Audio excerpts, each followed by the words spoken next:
jël na njaga ay kii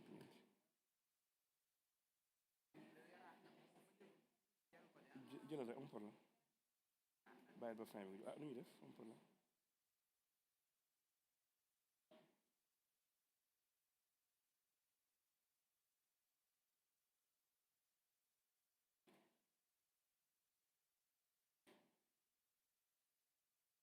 All right, thanks very much. Hi, everybody. And thank you again for coming for our side event on climate and health, especially on heat wave and health. And thanks for everybody. Thanks, Amanda, for coming. Thank Dr. Ibrahima and Mariama. We was expecting a few other people, but unfortunately, organizing side event is very difficult. I am having headache since yesterday to try to have everybody in. So we was expecting to have her Honorable Amin Jai, who is the mayor of Nyibi, who is part of this actually heat wave stuff we was doing with her, but unfortunately she couldn't make it, but that's fine. So I am very honored and to have Dr. Ibrahim Massi. Dr. Ibrahim Massi is a professor at the University of Dakar and also affiliate researcher at the Monitoring Center of Senegal, CSC. And he will tell what he's doing in this part. I will not tell more. I'm also glad to have Amanda Quintana. Amanda is at the public school of health, hygiene and London. Yeah, thanks very much. I give her a short notice, but she was kind enough to come and to talk about the broader scale on climate and related health disease. And I have Mariama, who is our coordinator at ANASIM of this effort we are trying to do to put in place an early warning system on heat waves, and she will tell us how far are we getting. Just to set the scene, I want to just show this picture that is very striking for me. It's in the last report of IPCC, showing the number of heat days. Heat days defined as days having temperature greater than 40 degrees Celsius. And if you look at clearly, Africa is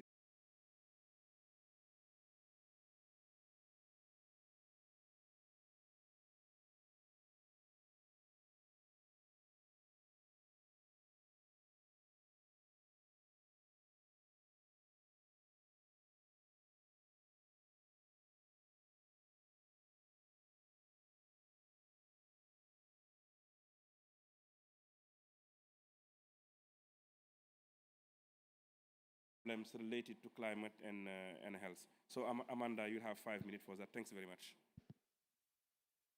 Hello. Thank you so much, Usman. So, hi everyone. As Usman said, my name is Amanda, and I'm a PhD student on climate and health at the London School of Hygiene and Tropical Medicine, which is a public health school in London. I'm also a climate and health technical lead in global health and development. So I've been working in this space for a really long time. And I think giving an overview of how climate change impacts health, I can break it down. It impacts health in many ways. Something that we need to think about when we think about how climate change impacts a person is also their social determinants of health. So their vulnerability, their risk factors. So we're talking about the ways in which precipitation or rain and changes in temperature, such as heat, which we'll learn more about today, impact a human system. So it could be impacting your morbidity, it could impact or exacerbate additional illnesses that people have. It affects women who are pregnant and preterm birth, and we'll learn a lot about that as well with heat. But it also impacts the food system, which impacts the food that we eat, the quality, the crop yields that we eat. It also impacts vector-borne diseases. It changes the patterns of vectors. They're now being found in new places that we haven't seen before, which means that places that have never had to deal with things like malaria or dengue are now having to deal with malaria and dengue because of changing temperatures and patterns. And as climate changes, as it becomes more frequent and intense extreme weather events, we also have to think about health systems, and that's the health facilities and services that support human health. So those are things that are definitely being impacted day by day. We've seen with extreme weather events, but over time, infrastructure adaptation is just not enough, right? We have to think about the ways in which we can protect communities and protect their health beyond just fixes like responding to a cholera outbreak that might have come from a flood, for example. We have to also think about maybe moving infrastructure at some point that are health facilities that may be sitting in floodplains, for example. Or it could be that the construction of a facility that host people who are attending a health facility for, let's say, ANC services for maternal and child health are really suffering in the waiting rooms because it's hot within the waiting rooms. So everything can be impacted, and humans can be impacted by health in many ways, by climate in many ways. And I think today we want to focus more on the heat aspects of this, as this session is focused on heat.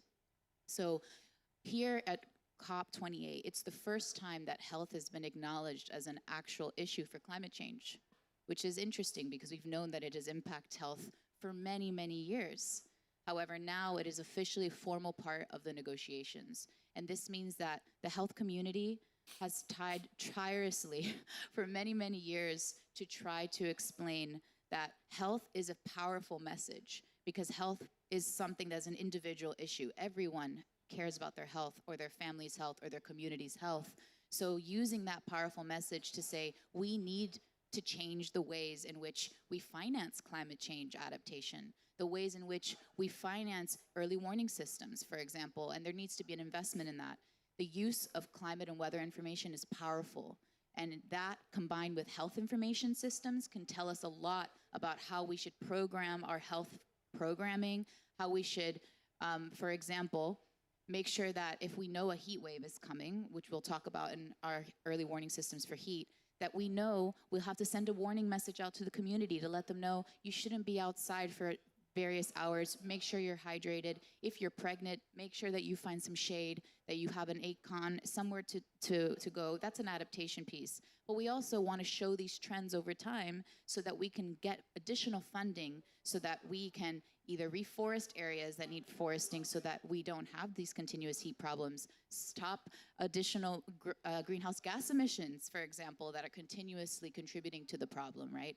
So I can continue on, but I think it's a really important time to be here at COP28 with health at the center of the climate negotiations for the first time.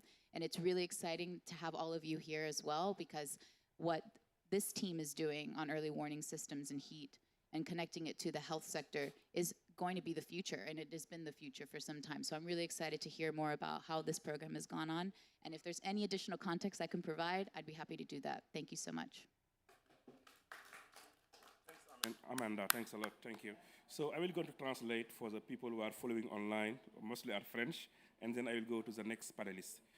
Donc, ce qu'elle disait, donc Amanda travaille sur ces questions-là depuis longtemps, de climat et santé. Et elle travaille sur l'école d'économie et hygiène et santé tropicale au niveau de Londres.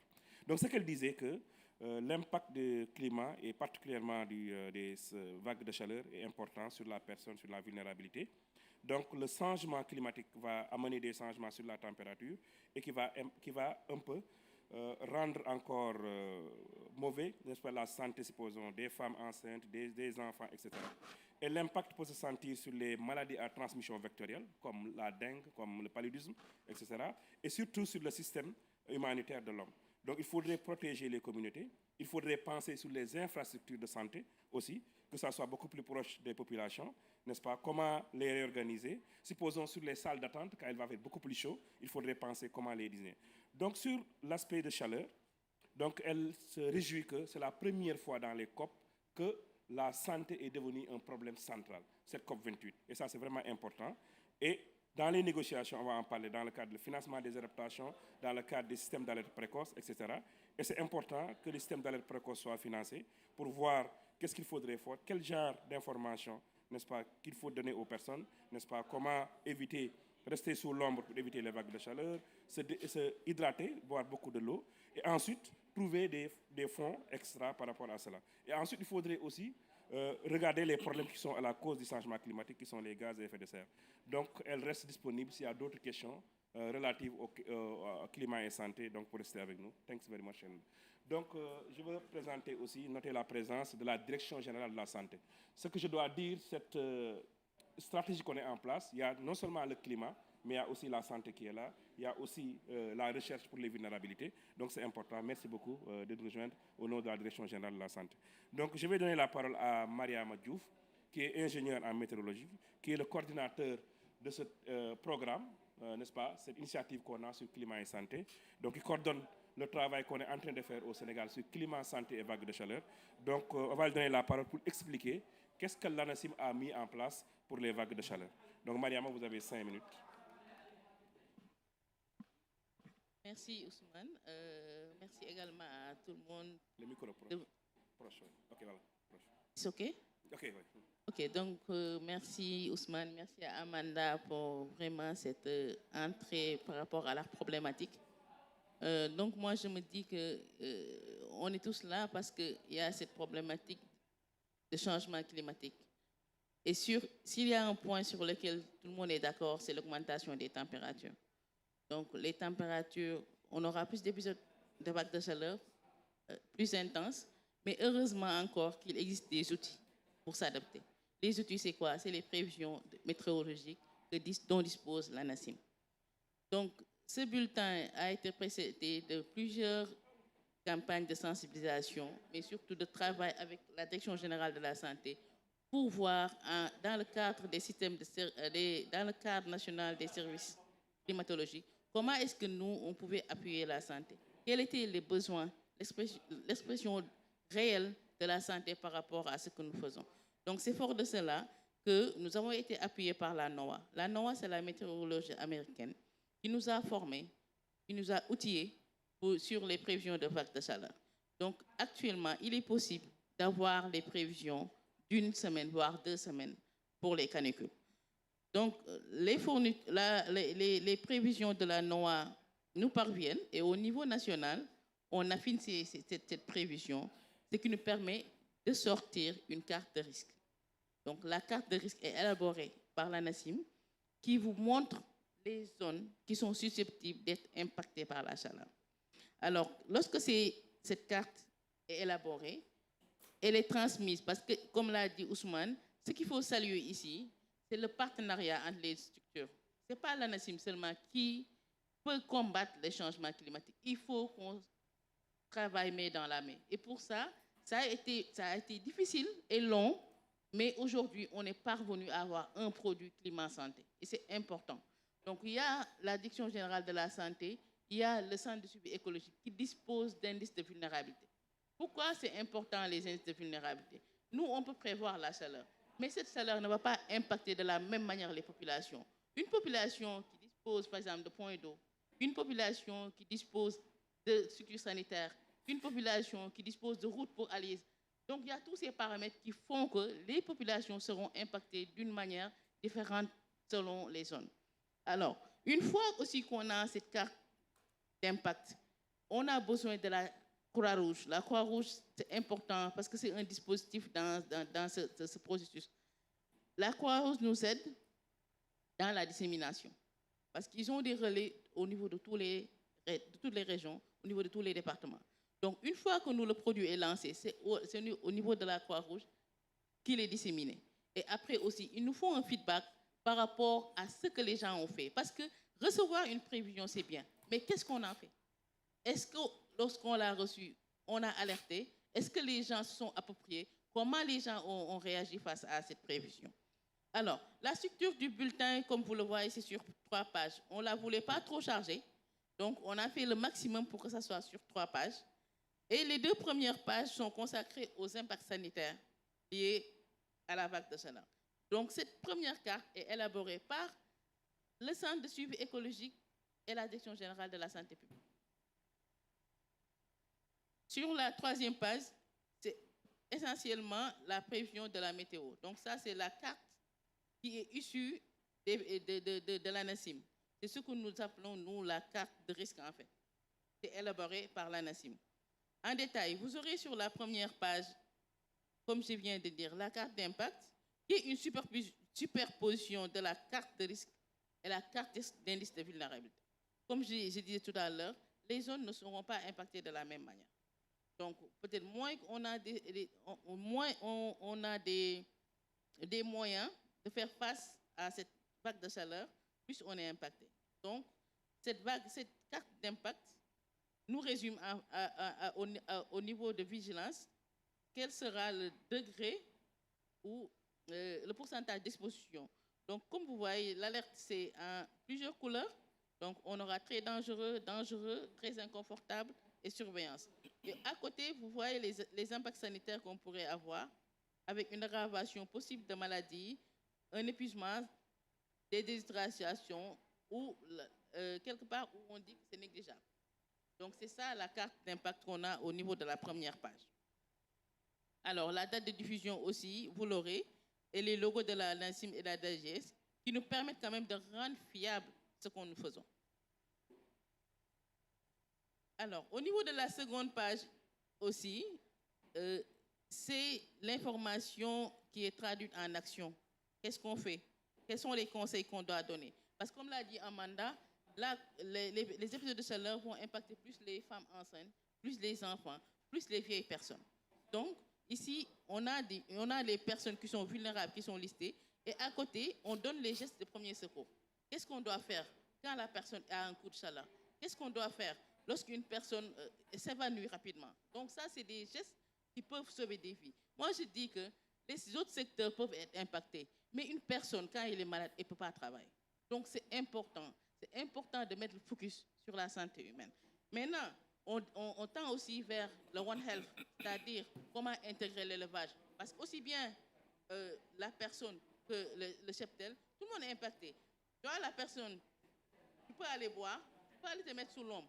Mais est-ce que les animaux ont cette aptitude? Donc c'est important aussi d'intégrer à la longue l'élevage pour vraiment voir comment aussi ils seront impactés par les épisodes de chaleur. Alors, la troisième page du bulletin, c'est les risques. Donc, c'est la carte de prévision de la météo qui définit la période d'abord. Donc, comme j'ai dit, on peut disposer des prévisions, que ce soit pour 2 semaines ou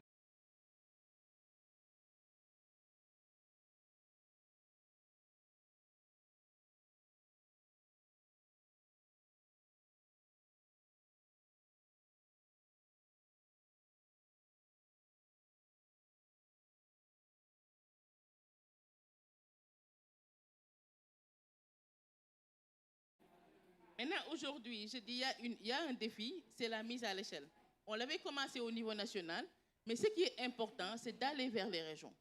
Parce que si le bulletin est seulement gardé au niveau national, au niveau de Dakar, ça peut ne pas toucher le maximum. Donc, le défi, c'est quoi? C'est une mise à l'échelle. Et pour ça, il faut vraiment qu'on finance les activités climat en santé. Donc, moi, je dis que je profite de cette vraiment occasion de la COP28 pour dire que c'est important. La santé, il n'y a pas plus important pour nous. Donc, œuvrons aussi pour réduire les risques sanitaires liés à la santé. Merci. Merci Mariam. Je vais donner la parole à la DGS maintenant. Merci Mariam pour cela. Donc seulement pour traduire rapidement, this is a bulletin that is done by in coordination between the National Weather Service and the health sectors. So, and they sit together, look at the forecast in terms of heat wave for 1 week to 2 weeks, and what you see in the first page is that forecast of just heat wave. And after that, at the last page, you see another map of vulnerability. When they put now the vulnerability into consideration, Ibrahima will mention that. I will not tell more about it. And in the center, there are the advice, what to do exactly. When we have a heat wave, what are really the practical things to do for the population, for pregnant women, elder people, children, so on and so forth. And this bulletin is always done when there is a heat wave and translated and transmitted to many, many people. Thanks very much, Mariama. Maintenant, je vais donner la parole à la DGS, qui est le partenaire clé et le partenaire plus important, je pense, la Direction générale de la santé, M. Saturnin Ngom, qui travaille avec nous, qui est dans le comité, qui est un géographe. Donc, au niveau de la DGS, ils ont créé maintenant un département chargé de l'environnement et qui va nous parler un peu de l'implication de la DGS dans ce système de santé. Donc, vous avez 5 minutes. Merci, M. Ngom. Oui, merci, docteur. Bon, d'abord, je m'excuse du retard. Bon, je salue tout le monde de leur participation. Je pense cette année, quand même, pour la COP, je pense la santé a pris le rôle important, si je peux m'exprimer ainsi, où j'utilise les termes du directeur général de l'OMS avant-hier, parce que la santé est entrée en jeu. Et on sait que si la santé entre en jeu, je pense que les gens donneront plus de l'importance à la question du changement climatique. Maintenant, en ce qui concerne cette activité, je pense que je ne vais pas revenir sur beaucoup de choses, tout a été dit. Je remercie par ailleurs la NACIM, la National Oceanic and Atmospheric Administration, la Croix-Rouge, vraiment qui, dans cette approche intersectorielle, tente de définir des éléments qui permettent de résoudre les questions sanitaires, particulièrement ce qui concerne les vagues de chaleur. C'est vrai qu'une phase pilote a été mise en œuvre dans la région de Fatick, et c'est là que je vais commencer pour ne pas revenir sur ce qui a été dit. Cette question de mise à l'échelle, mais particulièrement d'harmonisation. Avant-hier, je discutais avec le ministre et le directeur. Ils s'excusent de leur absence parce qu'ils sont rentrés au pays pour des urgences. Donc, ils m'ont demandé vraiment de venir assister. C'est la question d'harmonisation des interventions. Parce qu'on est ici dans le cadre de la santé, et donc il y a plusieurs éléments qu'il faut prendre en compte. Actuellement, au moment où on parle, il y a d'autres interventions climat-santé qui sont en train d'être mises en œuvre au niveau national. Et donc, il y a aussi cette question de vague de chaleur. Donc, moi, c'est une suggestion juste que je donne à l'ANACIM, c'est d'essayer de s'adapter à ce qui se fait de manière nationale, notamment sur la question de ces problèmes de résilience du système de santé au changement climatique. Et c'est comme ça donc qu'on va mettre à l'échelle.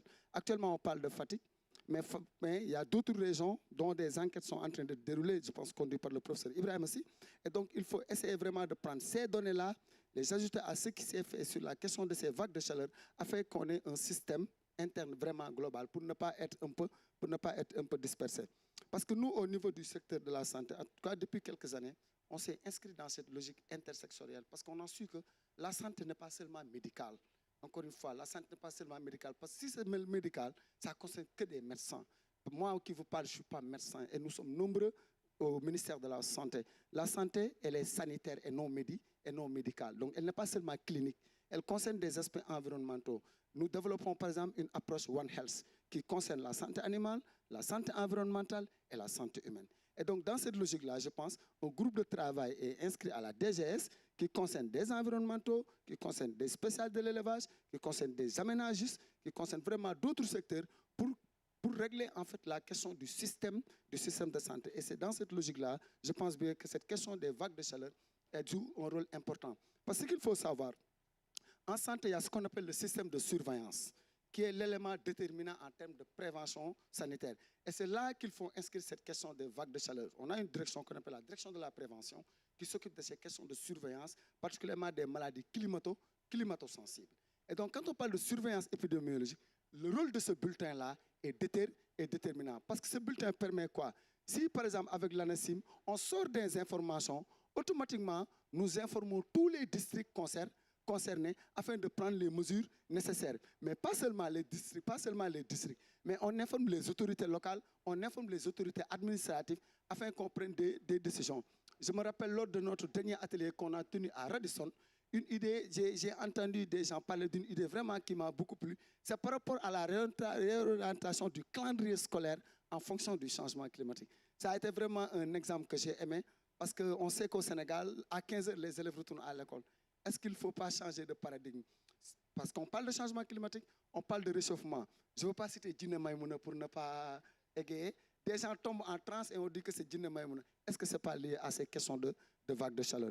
Je remercie l'ANACIM en tout cas pour ce qu'ils ont initié à Fatick et je leur exhorte vraiment d'élargir. En tout cas, nous sommes ouverts depuis quelque temps. Vraiment, nous sommes très ouverts par rapport à ça. Et cette année, puisque la santé joue un rôle important dans cette COP, nous, en tout cas, au retour du Sénégal, nous allons continuer cette collaboration pour au moins régler cette question du système de santé. Car disons-nous la vérité, si vraiment il y a un problème qui mérite réflexion sur la question du changement climatique, c'est la santé. Si on lutte contre les problèmes de transport, c'est pour améliorer les conditions de santé. Si on parle de gestion des inondations, c'est pour améliorer les questions de santé. Si on parle de sécheresse, c'est pour question de santé parce qu'on parle de sécurité alimentaire. Donc la santé, comme j'ai dit, c'est le moteur de cette question climatique. Et donc, dans une collaboration, en tout cas dans un partenariat environnement, climat et santé, je pense qu'on faut résoudre ces problèmes. Je ne veux pas être long et je vous remercie vous tous. Merci. Comme le message est entendu, merci beaucoup.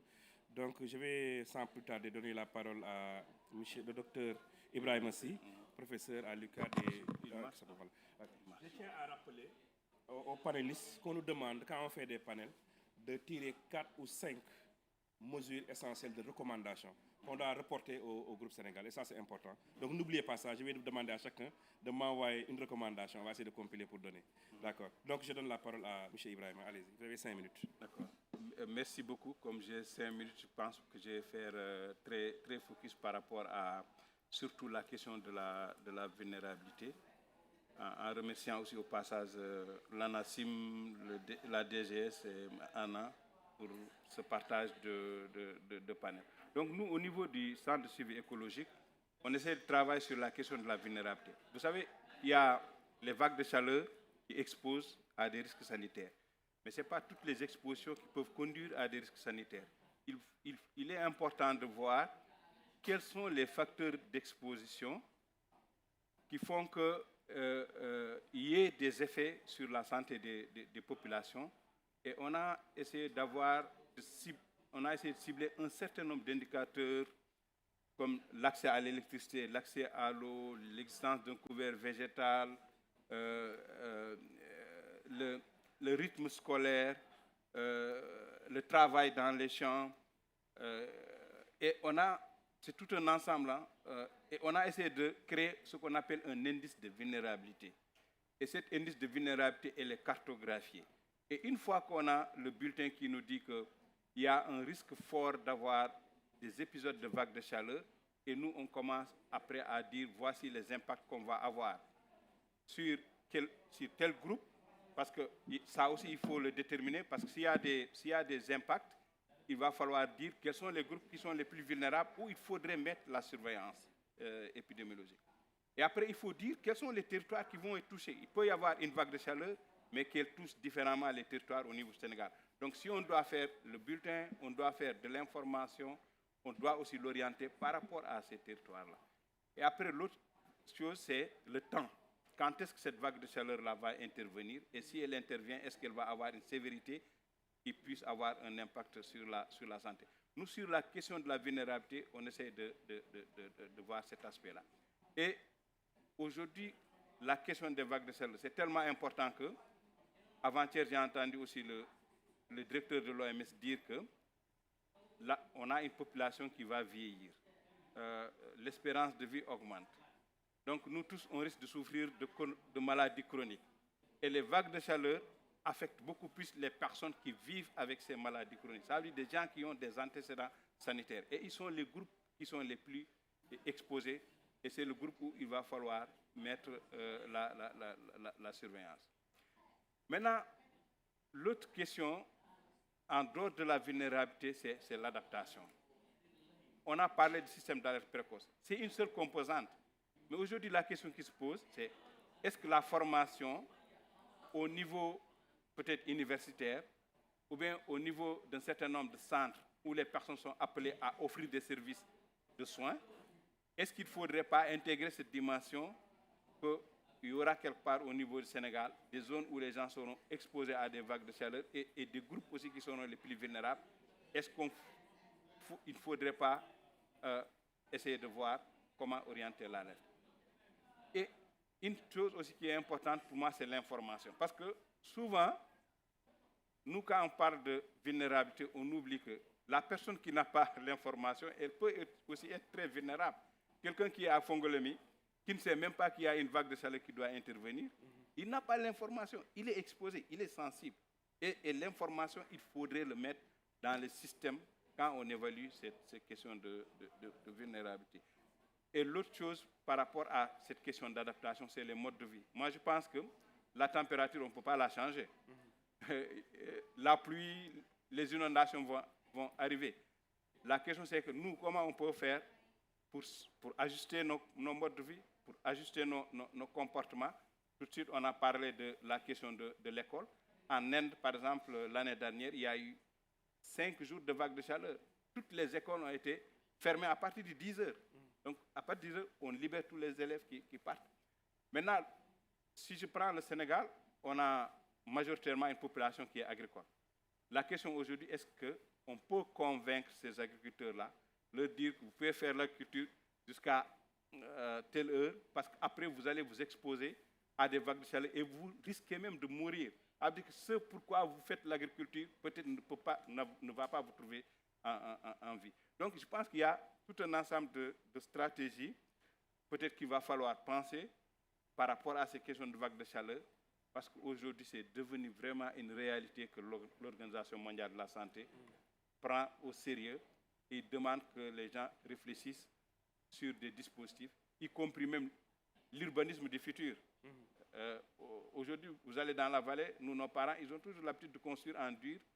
On va utiliser la climatisation, ça va accroître les émissions et ça va aussi détruire notre santé, en plus de la présence de la vague de chaleur. Donc, même ces questions d'urbanisme-là, il va falloir les repenser et aller un peu vers la question de l'approche One Health.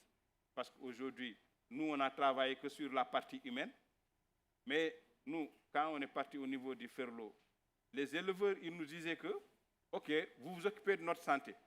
Mais nous, nos systèmes de production, quand ils sont menacés, après notre santé est menacée. Donc, dans votre stratégie de lutte contre les vagues de chaleur, essayez d'intégrer l'animal.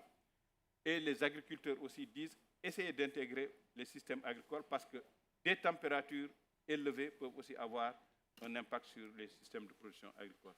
Je vous remercie, ce sont ces éléments-là que vous voulez partager aussi. Merci, Ibrahim.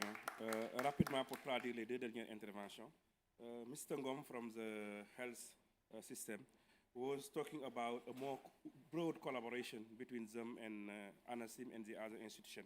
And he mentioned that it's very important to think about One Health, to think more openly and more broadly about that. And he was giving information saying that, for example, if we have a heat wave, could we just push the starting date of the school, for example? That could be a good example because it's during summer that the schools are open and you have a lot of impact. So he's saying that under the health management, they have also information system that is very important that we can use. And they start developing a broader thinking about how to work with all other divisions as in One Health under the health system. And Dr. Ibrahim was talking about vulnerability, and how do we need really to include the vulnerability indices in those map.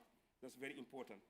And saying that in adaptation, for example, we cannot stop temperature, of course, but we can do some strategy. Like, for example, farmers who work under the heat, how can we prevent them from having impact?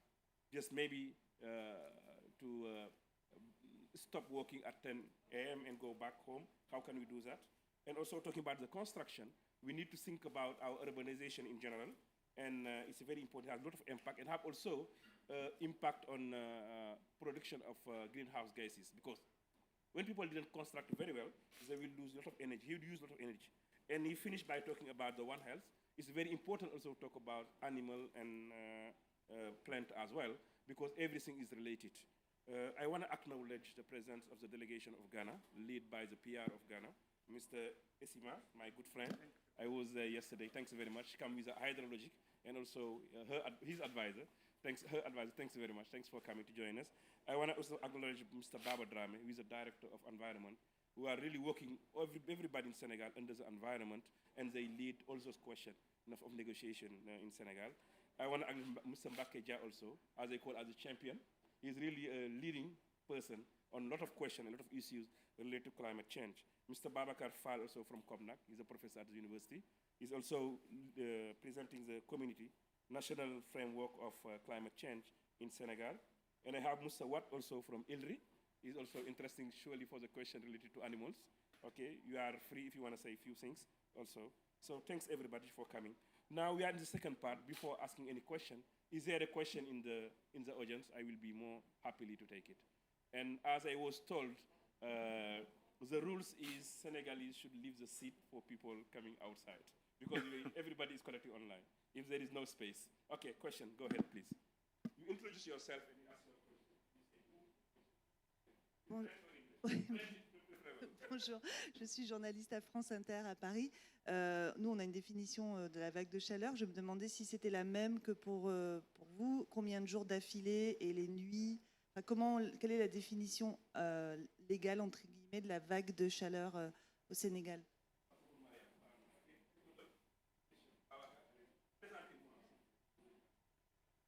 Merci, directeur. Mon nom, c'est Boubacar Fall, donc je suis enseignant à l'Université de Dakar et vice-président du comité sénégalais sur le climat. En fait, je voulais revenir un peu par rapport à ce que Mariam disait. Le défi pour moi, c'est une bonne initiative. Vous avez déjà initié cette approche-là. Mais le défi pour moi, c'est le passage à l'échelle, mais aussi la pérennisation. Comment est-ce que vous avez, comment vous vous y prenez pour un peu pérenniser ça? Et une suggestion par rapport à cette approche-là, je vois qu'il y a la direction de la santé. Ibrahima vient de parler un peu des travailleurs. Je pense que ce serait bien de prendre langue avec la synthèse. Parce que aussi cette question de vague de chaleur va affecter les travailleurs, surtout qui interviennent en environnement fermé. Et il semblerait que, disons, l'altération des capacités cognitives et physiques liées à l'augmentation de la chaleur va avoir un coût économique. Et j'étais dernièrement, avant de venir, à un atelier organisé par la synthèse et qui s'intéressait un peu à cet aspect. Ce serait bien quand même de prendre langue avec eux pour que les prévisions que vous faites aussi puissent les intéresser. Merci beaucoup. Présentez-vous, s'il vous plaît. Merci beaucoup, merci pour l'invitation. Moi, j'ai deux questions. Je m'appelle Abdrahman Wan, je travaille à ILRI, je suis le directeur régional pour l'Afrique de l'Ouest. Je suis intéressé par deux choses. Vous avez dit des choses très intéressantes. Je me demandais dans quelle mesure on peut disséminer ces informations en langue nationale pour que les personnes puissent avoir accès à cette information. C'est la première question. La deuxième, je suis très intéressé, j'en parlais avec Ousmane Diaye sur les questions liées au feu de brousse. Je travaille sur l'élevage. Et je voulais savoir si vous avez déjà des études qui montraient une corrélation entre ces vagues de chaleur et ces feux de brousse qui constituent quand même un risque majeur pour plein de choses. Et puis, voilà, et puis vous félicitez. Bravo. Merci. La dernière question pour moi, parce qu'il me reste, il y a une autre side event, on ne va pas empêter sur les autres quand même. Merci beaucoup. Je m'appelle Mbaké Sek, je suis de la société civile. Ma question, je la pose à M. Kom. Quelle peut être la stratégie dans le cadre de la mobilité? Parce que dans nos villes maintenant, les gens se déplacent énormément. Et il y a de grands rassemblements comme les Magal, les Gamou régulièrement. Et ça peut coïncider avec des périodes de vagues de chaleur. Je pense qu'on doit diffuser cette information de la même façon qu'on diffuse les informations sur la qualité de l'air. Merci. Short translation. The first question about the definition of heat wave. What is really a heat wave?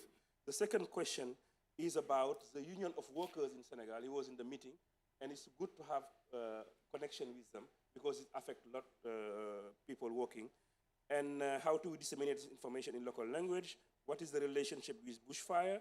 And how do we design a strategy for mobility, for example, urban mobility? Those are the questions. So I will give Mariam first to answer, and then Mr. Ngom. Alors, merci, Madame. Le nom? Moi, j'ai juste qu'une Madame. Alors, merci pour cette question. Donc, ça a été le point de débat. Oui, non, plusieurs fois. En fait, oui. Alors, une vague de chaleur est définie pour une période d'au moins 3 jours consécutifs pendant laquelle la température dépasse anormalement la climatologie. Alors, nous, au niveau de la NACIM, on a une climatologie pour chaque région. Donc, dès lors qu'on a 3 jours qui se suivent, où la température est supérieure au 90e percentile, c'est-à-dire la température la plus élevée d'une localité, on est en face d'une vague de chaleur. Maintenant, comment disséminer en langue locale? Non, on va discuter après, parce que ça dépend des localités. D'accord, boss. Ok, je passe. Il y a une autre question pour vous. Comment disséminer en langue locale? Oui, d'accord. Donc, merci, professeur Boubacar. Donc, il a parlé de la pérennisation qui est importante et de la mise à échelle. Alors, je vous dis que ce processus est assez jeune. Donc, ça fait 3 ans qu'on a commencé. Mais chaque fois, on fait une campagne de vague de chaleur qui dure de mars à juin. Et après, on fait une évaluation. Donc, on fait une évaluation. Dernièrement, on en a fait à Radisson. Et l'idée vraiment, c'est d'enrôler les autorités administratives pour ces pérennisations. On compte énormément sur ces autorités. Parce que, comme vous le savez, c'est les projets en fait qui soutiennent ce genre de projets, de programmes. Mais quand c'est fini, ce serait vraiment dommage. Donc, on y travaille énormément.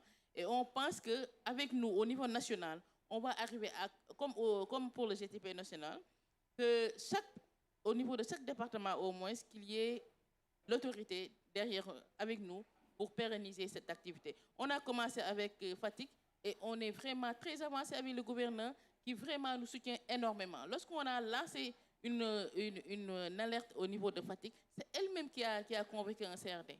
Et c'est elle-même qui a diffusé. Donc, c'est vous dire que ça dépend énormément aussi de l'engagement des autorités locales. Merci beaucoup, Mariama. On donne la parole à M. Ngom. Je continue pour les feux de brousse. Mariama, on a que 5 minutes. M. Ngom, tu as la parole.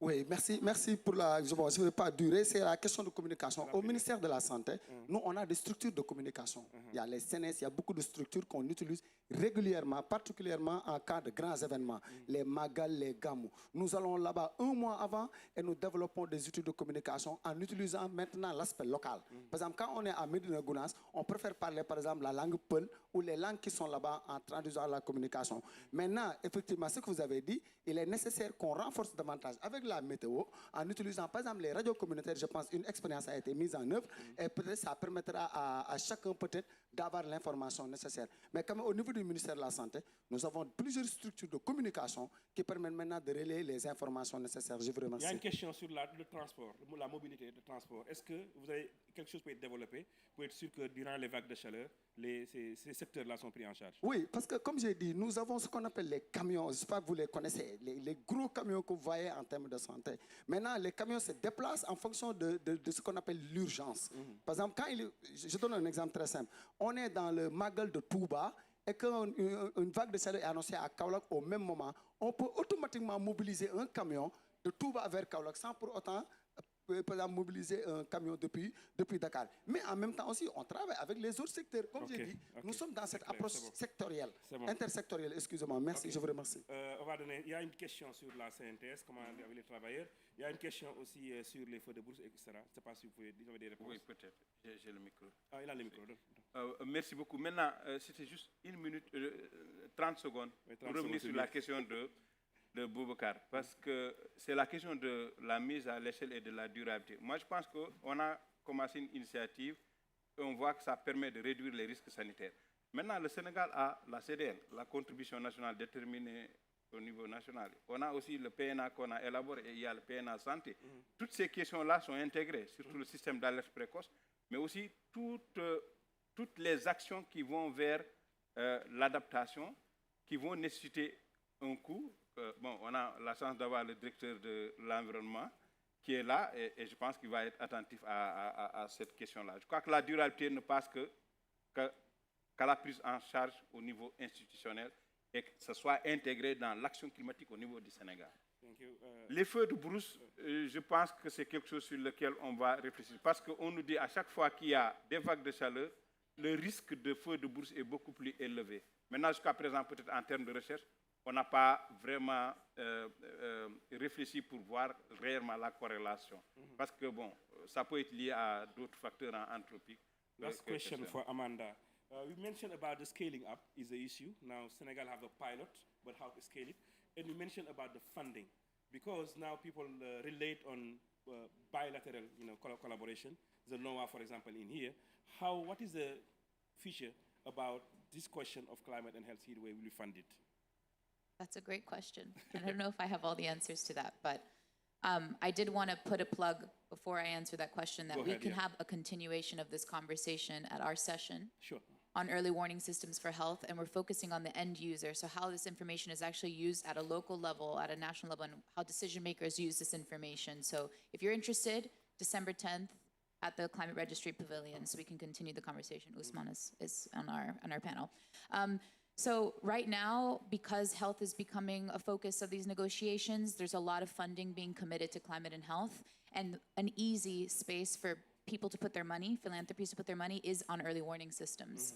So I feel that a lot of the times, they don't know exactly what to fund, but it comes through national agreements, relying on bilateral cooperation, for example, but there are also projects, local projects that are already taking place in country, specifically on health, that have now been opening up funds to receive climate funding that can fund early warning systems or the use of climate and weather information. So there's another route to receive this funding. I think the other thing I wanted to ask, and I don't know if you touched on it because I was trying to follow along in French. I only speak Spanish, so it was similar. Whether the information systems that you all are using now is being used at a local level, is downscaled to a local level so that district health systems are using it as well. And if that is the case, is it being funded through the NOAA program, or are there other means of funding those that long-term, are we gonna have district health systems investing their own health funding into climate and weather information use? Or does that continue to rely on outside funding? And if that's the case, we need to start thinking about what sustainable financing is looking like for the use of early warning systems at a local level, which is very different from a national level. Okay, I will take that one, and we'll finish with that. Thanks very much. And so we have a pilot project in Fatick, which is a region actually in Senegal, but it's a district, the town of Fatick. What we were saying is to test our early warning heat wave. What we did is we sent messages during a heat wave in November 1st, and telling them November 1st, 2nd, and 3rd, there is a heat wave, and sending the message out there. And after the 2nd, we use the Red Cross network to go and to have a survey and to see what people did with this heat wave. What action did they take, what people did about it, what was the problem, so on and so forth. So those information now are being checked to see what happened. So this funding comes from the NOAA. NOAA is funding us to do all this work up to now, but we have to look at for external funding to scaling it. The governor of the region, what Mariama was saying, is completely involved. She was really leading at local level, but they don't have enough fund. The problem is we are looking other ways. That's why Ibrahima was saying we are very happy to have Baba here, that is leading, all those efforts to see, external funding. Thanks very much for that. Je voudrais vraiment remercier tout le monde d'être venu. On s'excuse pour le retard qu'on a eu. On comprend que c'est la première session. J'aimerais remercier tout le monde et j'aimerais vous me joindre pour remercier vraiment nos panélistes qui ont été vraiment excellents par rapport à ça. Je rappelle que donc c'est une synergie qu'on est en train de faire avec la Direction générale de la santé, l'ANACIM, CSE, l'UCAD qui est dedans, n'est-ce pas? La DPC est dedans, n'est-ce pas? On a plusieurs personnes qui travaillent sur cette question-là. Donc je vous rappelle, il me faudrait m'envoyer par email, par WhatsApp, s'il vous plaît, 2 ou 3 choses que vous pensez importantes à take home comme un message qu'il faudrait capter ici. Ce qui vous a vraiment semblé important qu'on peut reporter. So Amanda, feel free to send a take home message. So we'll collect that and send it to them. So merci beaucoup et on va remercier les panélistes. Donc on a quelques cadeaux à vous remettre. Mariama, c'est pas parti.